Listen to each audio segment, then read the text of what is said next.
கிறிஸ்துவோடு நாம் லெந்து கால தியானங்கள் 40.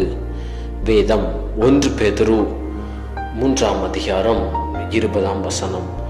தியானம்: ஆண்டவராகிய இயேசு கிறிஸ்து சிலுவையில் மரித்த மறுநாளில் இருந்து நாம் 3 காரியங்களை கற்றுக்கொள்ளப் போகிறோம்.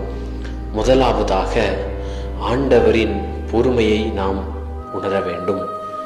இரண்டாவதாக, மரண பயம் நம்மை விட்டு நீங்க வேண்டும். மூன்றாவதாக, உயிரோடு எழுந்த இயேசு கிறிஸ்துவை சந்திக்க நாம் ஆயத்தப்பட வேண்டும்.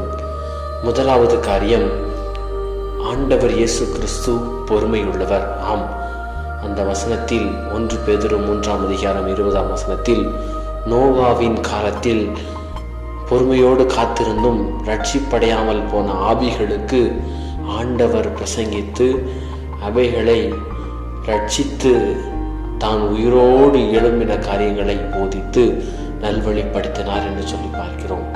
இந்த நாளிலும் ஆண்டவரை இன்னும் நாம் அறியாமல் பாவ வாழ்க்கையில் சிக்கியிருந்தாலும் நமக்காக பொறுமையோடு காத்திருக்கிறவராய் நம் ஆண்டவர் இயேசு கிறிஸ்து இன்னும் காத்து கொண்டிருக்கிறார்.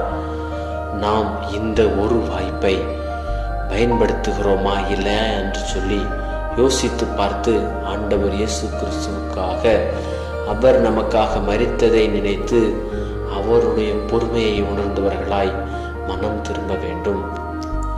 இரண்டாவதாக, மரண பயம் நம்மை விட்டு நீங்க வேண்டும். ஆம், நாம் இப்பொழுது மரித்தாலும் ஆண்டவர் இயேசு கிறிஸ்துவோடு இருப்போம் என்று சொல்லி, என்னுடைய பாவங்கள் எல்லாம் ஆண்டவர் வெற்றி சிறந்தார் என்று சொல்லி அவரை சந்திப்பதற்கு நம்மை நாமே ஆயத்தப்படுத்த வேண்டும். நம்முடைய மரணம் நமக்கு சந்தோஷமாக இருக்கிறதா அல்லது பயமாக இருக்கிறதா? சற்று யோசித்து பார்ப்போம். நம்முடைய மரண நாள் நமக்கு தெரியாது. ஆனால் ஆண்டவர் இயேசு கிறிஸ்து தன்னுடைய மரணத்தை சந்தோஷமாக ஏற்றுக்கொண்டார். நாமும் எந்த நாளிலும் நமக்கு தெரியாமல் நடக்க இருக்கும் அந்த மரணத்தை சந்திப்பதற்கு மகிழ்ச்சியோடு காத்திருக்க வேண்டும்.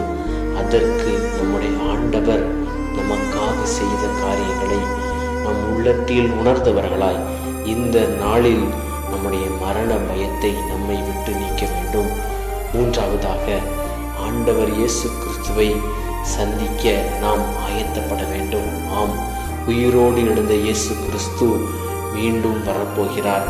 அவர் உயிர் தெழுவதற்கு முன்பாக அந்த நாள் ஆயத்த நாளாய் இருந்தது என்று சொல்லி பார்க்கிறோம். நம்மை நாமே ஆயத்தப்படுத்தியவர்களாக இருக்க வேண்டும். ஆம், ஆண்டவர் இயேசு கிறிஸ்துவை அந்த நாளில் அவர்கள் பார்க்க முடியாமல் போனது, உயிரோடு எழுந்த பின்பு பார்த்தார்கள். அதே போல ஆண்டவர் இயேசு கிறிஸ்துவின் வருகைக்கு முன்பதாக அவருடைய வசனம் கிடைக்க கூடாத ஒரு பஞ்சம் ஒன்று வரப்போகிறது.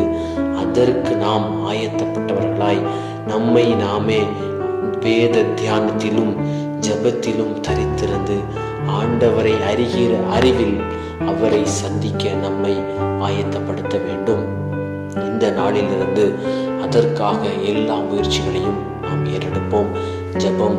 அன்பின் பரலோக பிதாவே, இந்த நாளிலும் லெந்தின் கடைசி நாட்களை நாங்கள் நினைவு கூறுகின்ற வேளையில் நீர் பொறுமையோடு காத்திருக்கிறதை நாங்கள் உணர்கிறோம். எங்களையும் மன்னித்து எங்களுக்காக பொறுமையோடு காத்திருக்கிற தேவனே, நாங்களும் மண்ணை வருகிறோம் என்று சொல்லி கெஞ்சி மன்றாடுகிறோம். எங்களுடைய மரணத்தை நாங்கள் எதிர்கொள்ள சந்தோஷமாக இருக்கிறோம். உம்மை சந்திப்பதற்கும் நாங்கள் எங்களை ஆயத்தப்படுத்துகிறோம். தேவரீர் தாமே எங்கள் உள்ளத்தின் பாவங்களை வெற்றி சிறந்த தேவனே, அந்த பரிசுத்தத்தை காத்துக்கொண்டு உலக ஜீவியத்தில் உம்முடைய நாமத்தை மகிமைப்படுத்த பிதா, குமாரன், பரிசுத்தாவி நாமத்தினாலே எங்களை வழி நடத்தும். ஆமேன்.